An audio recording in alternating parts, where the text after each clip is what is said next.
Hello guys, నా పేరు మైత్రి Venkatam. My channel ప్రకారం మన ఛానల్ని సబ్స్క్రైబ్ చేసుకోకపోతే ఇప్పుడే సబ్స్క్రైబ్ చేసుకోండి. పక్కన బెల్ ఐకాన్ ఆన్లో పెట్టుకోండి. నా ఫర్దర్ వీడియోస్ మిస్ అవ్వకుండా చూడొచ్చు. చాలా మంది చూస్తున్నారు కానీ సబ్స్క్రైబ్ చేసుకోవట్లేదు. So please try to subscribe like the bell icon also. So బేసిక్గా ఎవరు ఎలిమినేట్ అయ్యారో మీకు ఆల్మోస్ట్ తమ్నైల్ చూసిన తర్వాత క్లారిటీ అయితే వచ్చేసి ఉంటుంది. బట్ ఎందుకు, ఎలాంటి పరిస్థితుల వల్ల అనేది ఈ వీడియోలో కొంచెం డీటెయిల్గా మాట్లాడుకునే ప్రయత్నం చేద్దాం.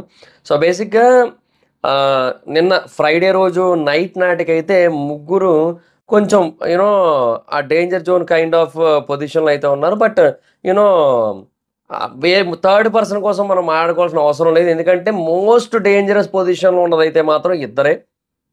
ఆ ఇద్దరు ఎవరు అంటే పృథ్వీ అండ్ అభయ్.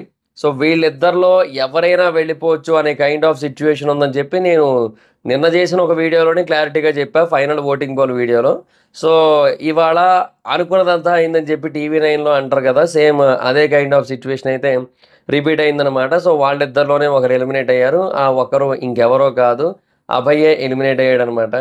సో బేసిక్గా అభయ్ ఎలిమినేట్ అవ్వడానికి రీజన్స్ ఏంటంటే కర్ణుడి చావుకి 1,00,000 కారణాలు అంటారు. ఓ సామెత ఉంది తెలుగులో, వినాయకుడి పెళ్లికి 1,00,000 విఘ్నాలు, కర్ణుడి చావుకి 1,00,000 కారణాలు, ఇట్లా సామెతలు ఉన్నాయన్నమాట తెలుగులో. సో అలాగా అభయ్ ఎలిమినేషన్కి 1 కాదు 2 కాదు బొచ్చుడు కారణాలు ఉన్నాయని ఓపెన్గా చెప్పేసుకోవచ్చు మనం. రీజన్ నెంబర్ 1 ఏంటంటే సంచాలక్గా టూ మచ్ వర్స్ట్గా ఫెయిల్ అవ్వడం. అంటే తను ఆడలేదు, ఊరికే అట్లా కూర్చొని అందరికీ కూడా నీతి సూక్తులు చెప్తూ కూర్చున్నాడు. అండ్ వేరే వాళ్ళు ఆడుతున్నా కూడా వాళ్ళని ఎక్కువగా ఆడనివ్వట్లేదు, వాళ్ళని కంట్రోల్ చేసే ప్రయత్నం చేస్తున్నాడు. సో ఇలాగే ఉంటూ వచ్చింది మొత్తం అభయ్ గేమ్ అంతా కూడా. ఇంకా అంతకుముందు బేసిక్గా అభయ్ని మంచి ఎంటర్టైనర్గా కన్సిడర్ చేసేవారు. అంటే ఫస్ట్లో శేఖర్ భాషా కానీ అభయ్ కానీ వీళ్ళిద్దరు కూడా నెక్స్ట్ లెవెల్ ఎంటర్టైన్మెంట్ ఇచ్చేటోళ్ళు. సో తర్వాత అభయ్ సైడ్ నుంచి ఆ ఎంటర్టైన్మెంట్ కూడా తగ్గిపోయింది.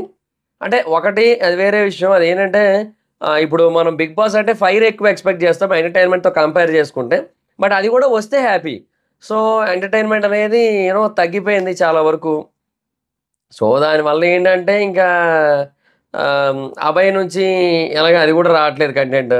సరే పోనీ యాజ్ ఎ గేమర్గా అయినా సరే ఎక్స్ట్రాడినరీగా ఆడేస్తానా అంటే అది కూడా లేదు.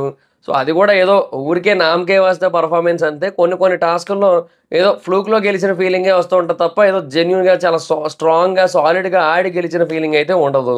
సో యాజ్ ఎ కంటెస్టెంట్గా ఏమీ లేనప్పుడు అట్లీస్ట్ నువ్వు చీఫ్గా అయినా సరే చాలా వరకు ప్రూవ్ చేసుకోవాల్సి ఉంటుంది. బట్ అభయ్ మెయిన్గా ఫెయిల్ అయిందే చీఫ్గా. సో తను ఆడలేదు అండ్ వేరే వాళ్ళని ఆడనివ్వలేదు.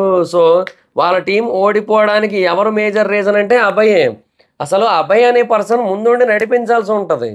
అండ్ గేమ్కి సంబంధించి ఏమైనా డెసిషన్స్ తీసుకుంటే నిఖిల్తో మాట్లాడి తీసుకోవచ్చు కావాలనుకుంటే, అది కూడా వేరే విషయం.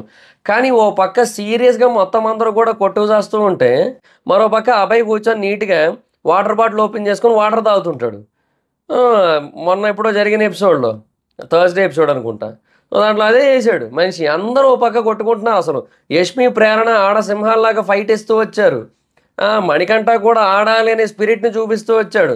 ఆడలేకపోయాడు, అది వేరే విషయం. ఫిజికల్గా తన వల్ల అవ్వలేదు, బట్ ఫైటింగ్ స్పిరిట్ అయితే చూపించాడు. అట్లాంటి కైండ్ ఆఫ్ సిచ్యువేషన్ ఉన్న టైంలో అసలు ఏందో, అసలు ఆ చీఫ్ ఏందో, అసలు ఆ చీఫ్ ఆట తీరేందో, ఆ బిహేవియర్ ఏందో అసలు ఏం అర్థం కాలేదు. సో యాజ్ ఎ చీఫ్గా, యాజ్ ఎ కంటెస్టెంట్గా మాత్రం బాగా ఫెయిల్ అయ్యాడు. And at the same time entertainment కూడా తగ్గిపోయింది. తర్వాత ఇంకొక రీజన్ ఏంటంటే బిగ్ బాస్కి ఎదురెళ్ళడం. నాకు బేసిక్గా నాకున్న నమ్మకం ఏంటి తెలుసా, బేసిక్గా ఓటింగ్లో అభయ్కి పృథ్వీకి దగ్గరగానే వచ్చాయి. ఎవరిని ఎలిమినేట్ చేయాలనుకుంటారో మీరు చేసేయండి అంటే బిగ్ బాస్కి మండి అభయ్ని తీసాడు అనుకుంటున్నాను నేను. ఎందుకంటే అది బిగ్ బాస్కి 1-2 సార్లు వెళ్ళొచ్చు. అబ్బా ఏంటి బిగ్ బాస్ ఇలా చేసావు అని చెప్పి సాడ్గా ఫీల్ అవ్వచ్చు. నేను అదే చెప్తున్నా, బిగ్ బాస్కి మనం అగెయిన్స్ట్గా మాట్లాడచ్చు. ఎట్లా, బిగ్ బాస్ అన్యాయం చేసావు బిగ్ బాస్ అట్లాగా అని. మేము ముందు నిన్న బోర్డు పాయింట్లు ఉన్నాయి కదా బిగ్ బాస్, మాకు ఆ టైంలో ఇచ్చి ఉండొచ్చు కదా బిగ్ బాస్. ఏంటి బిగ్ బాస్ నువ్వు పోయింది. ఇప్పుడు వాళ్ళు చూడు ఎంత ఓవర్ యాక్షన్ చేస్తున్నారు, ఇప్పుడు గెలవడం కాదు కానీ ఇట్లా అంటే మాట్లాడుకునే విధానం బిగ్ బాస్తో ఇట్లా మాట్లాడుకోవచ్చు. నువ్వు చేసింది నాకు నచ్చలేదని చెప్పే విధానం ఒకటి ఉంటుంది అనమాట. అట్లా కాకుండా బిగ్ బాస్కి ధమాక్ లేదు, రూల్స్ రాసేటోడికి లేదు, నోటికొచ్చింది ఏదో చెప్తుండో, బుర్ర పని చేయట్లేదు, మర్చిపోయాడా, నిద్రపోయాడా, బిగ్ బాస్ కాదు biased boss, limitless biased big boss. 1-2 big బాస్కి ఏమీ తెలియదు, ఏదేదో చెబుతూ వచ్చాడు, ఏదేదో అంటూ వచ్చాడు నాన్ స్టాప్. బిగ్ బాస్కి బీపీ తెప్పించాడు అభయ్. అసలు నిజంగా. అసలు చిరాకు తెప్పించాడు బిగ్ బాస్‌కి అయితే మాత్రం. సో, ఇంక బిగ్ బాస్ అందుకే మొత్తం అందరిని ఉతికి ఆరేసాడు. స్పెషల్‌గా అభయ్‌కి కూడా చీవాట్లు పెట్టాడు. అండ్ అభయ్ చేసిన పని కారణంగా వాళ్ళందరికీ కూడా ఛాన్స్ లేకుండా చేసేసాడు. సో, ఓన్లీ నిఖిల్ మాత్రమే చీఫ్‌గా ఉంటాడు ఈసారి. సో, అదనమాట పరిస్థితి. ఇంకెవరు చీఫ్ లేరు ఈ వారం. సో, అండ్ అసలు ఆ కాంతార టీమ్‌కి ఎవరు చీఫ్ అనేది లేకుండా ఉంటదింక. టీములుంటాయేమో మరింక. సో, అలాంటి సిట్యుయేషన్‌కొచ్చింది. ఎందుకొచ్చింది? అభయ్ వల్లే కదా! నోటి దురద వల్లే కదా! అంటే చెప్పే విధానం ఒకటుంటదబ్బా! ఇప్పుడు అంతెందుకు అక్కడే నిన్నటి ఎపిసోడ్‌లో మనం చూసినట్టయితే యష్మి గాని, ప్రేరణ గాని మనకేమి ఇవ్వలేదు కూడా అని చెప్పి మాట్లాడుకున్నారు. అంతవరకు ఓకే. ఆ లిమిట్‌లెస్ అన్‌ఫెయిర్‌నెస్ అనేది కూడా అనవసరమైన వర్డే. Bigg Boss hurt అయ్యేదే.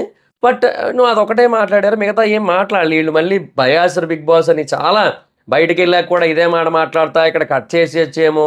ఎందుకయన్నీ? సో, నాకు ఉన్న డౌట్ ఏంటంటే, ఇంక బీబీ టీమే ఇంకెందుకొచ్చిందిలే ఈడు ఆడింది లేదు, చేసింది లేదు. మళ్ళీ ఓవర్ యాక్షన్ మాత్రం చాలా ఎక్కువుందని చెప్పి, అభయ్‌ని తీసేద్దాం అనుకుని తీసేసుండొచ్చు. ఆఫ్‌కోర్స్ ఓటింగ్ కూడా పెద్ద గొప్పగా ఏం లేదులెండి. చెప్తున్నాను నేను నార్మల్‌గా. వాళ్ళిద్దరిలో ఎవరు అనుకున్నప్పుడు అభయ్‌ని తీసేద్దాం అనుకున్నారు అనైతే అనిపిస్తోంది నాకు. తర్వాత మూడోదేంటంటే, ఆ టీమ్ స్పాన్ టీమ్ అంటే సోనియా, పృథ్వీ, అభయ్, నిఖిల్. ఈ స్పాన్ టీమ్ వల్ల కూడా బేసిక్‌గా అభయ్‌కి బాగా నెగెటివ్ అయిందనే చెప్పాలి. ఎందుకంటే బేసిక్‌గా అభయ్ అనే పర్సన్ సెపరేట్‌గా ఉన్నంత వరకు కొంచెం బానే ఉంది. ఇండివిడ్యుయల్‌గా ఉన్నంత వరకు. ఎప్పుడైతే సోనియాతో చేరాడో అప్పుడు నాశనం అయిపోయింది. బేసిక్‌గా సోనియాతో ఏంటి 10 సంవత్సరాల ఫ్రెండ్‌షిప్ అంట. సో, దానివల్ల ఏంటంటే ఆటోమేటిక్‌గా వాళ్ళందరూ కలిసిపోయారు. ఆ నిఖిల్ ఎలా కలిసాడో అర్థం కాలే వీళ్ళతో. ఇంకా పృథ్వీ ఎందుకు కలిసాడో తెలీదు. పోనీ నిఖిల్, పృథ్వీ అంటే సరే ఓకే. ఏదో గేమ్ పరంగా బయట కొంచెం కొద్దో గొప్పో పరిచయం ఉంది. సో, అట్లా కలిసారనుకుంటే, ఈ నలుగురు ఓ చోట చేరి అండ్ ఎస్పెషల్లీ అభయ్ అనే పర్సన్ ఏంటంటే, ఇంకా ఆ సోనియా ఏమంటారు మొత్తం తన వైపుకి లాగేస్తున్న టైంలో ఈయన కనబడకుండా పోయాడు చాలా వరకు. అండ్ పోనీ ఇంత జరిగిన దానికి ఈళ్ళందరూ ఒక టీమ్ అయ్యిన దానికి నిన్న ఏం చేసింది ఆవిడ? ఆవిడేదో నబీల్ అన్న దాని కోసం అదే ఆవిడంటున్నా. అభయ్ ఏమో నబీల్ అన్న దాని కోసం మణికంఠకి ఎక్స్‌ప్లెయిన్ చేస్తుంటే దాని గురించి అభయ్‌తో గొడవ వేసుకుంటది. కావాలని అభయ్‌ని నెగెటివ్ చేసే ప్రయత్నం చేస్తుంది. నువ్వు చెప్తున్నావు అదే ఆయనొచ్చి మాకు చెప్తున్నాడని. ఆయన చెప్పిన దాని కోసం ఈయన చెప్తున్నాడు. ఈయన ఇప్పుడు చెబుతున్న పాయింట్లు సంచాలకు చెప్పలేదు కదా! అట్లా నెగెటివ్ చేసే ప్రయత్నం చేస్తోంది. బేసిక్‌గా అభయ్ అన్నది రైటే. ఈరోజు యాక్చువల్‌గా మణికంఠ కోసం అన్నాడు గానీ, ఆ మాట సోనియాతో అనకూడదు. ఎందుకంటే, పాలు పోసినోళ్ళనే కాటేసే టైప్ ఆఫ్ పాము సోనియా యాక్చువల్‌గా. సో, అట్లాంటి సోనియాకే చెబితే ఎలాగా? సో, అది పాయింట్ అనమాట. సో, ఇట్లాగా ఆ గ్రూప్‌లో చేరడం అనేది కూడా బేసిక్‌గా అభయ్‌కి బాగా దెబ్బయిపోయింది. సో, ఇప్పుడు సోనియాకి ఇదొక ఏమంటారు? ఒక ఏమంటారు? కళ్ళు తెరుచుకోవడం ఇట్లాంటివి జరుగుతాయంటారు గదా! సో, అలా ఉంటది ఇప్పుడు తన సిట్యుయేషను. బట్ డెఫినిట్‌గా అభయ్‌ని ఎవరో ఏమీ చేయలేదబ్బా! తన ఆటను తనే నాశనం చేసుకున్నాడు. ఆడకుండా కూర్చొని చీఫ్‌గా ఫెయిల్ అయిపోయి, బిగ్ బాస్‌ని ఏవి పడితే అయి మాటలని, సోనియాతో కూర్చొని, సోనియాతో చేరి, సోది ముచ్చట్లన్నీ పెట్టి, డైవర్ట్ అయిపోయాడు మనిషి. సో, గేమ్ నుంచి కంప్లీట్‌గా ఎటెటో ఎళ్ళిపోతున్నాడనమాట. సో, అది కంప్లీట్‌గా రాంగ్ సినారియో అని చెప్పొచ్చు. సో, అది మ్యాటర్ ఇక్కడ. సో, అట్లాగా అభయ్ అనే పర్సన్ ఈరోజు ఈ పొజిషన్‌కైతే వచ్చాడు.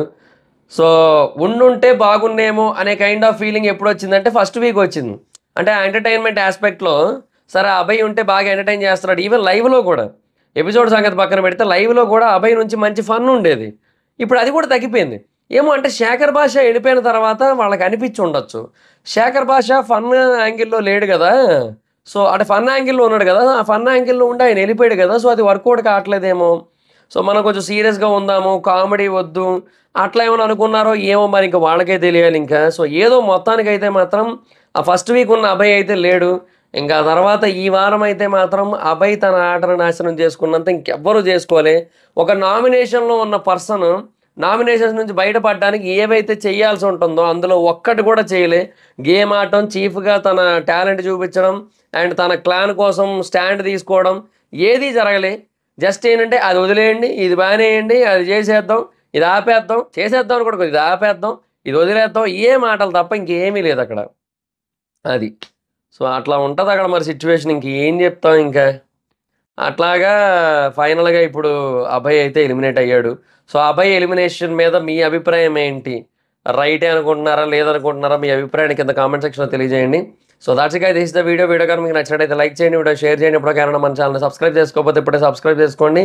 పక్కన బెల్ ఐకాన్ ఆన్లో పెట్టుకోండి. నా ఫర్దర్ వీడియోస్ మిస్ అవ్వకుండా చూడొచ్చు. చాలా మంది చూస్తున్నారు కానీ సబ్స్క్రైబ్ చేసుకోవట్లేదు. So please try to subscribe with the bell icon also. నా ఇన్స్టాగ్రామ్ ఐడి జబర్దస్త్ మైదర్, మా ఎక్కడ కూడా చూడండి, ఫాలో అవ్వచ్చు. Thank you so much guys. బాగా meet next video. Bye by.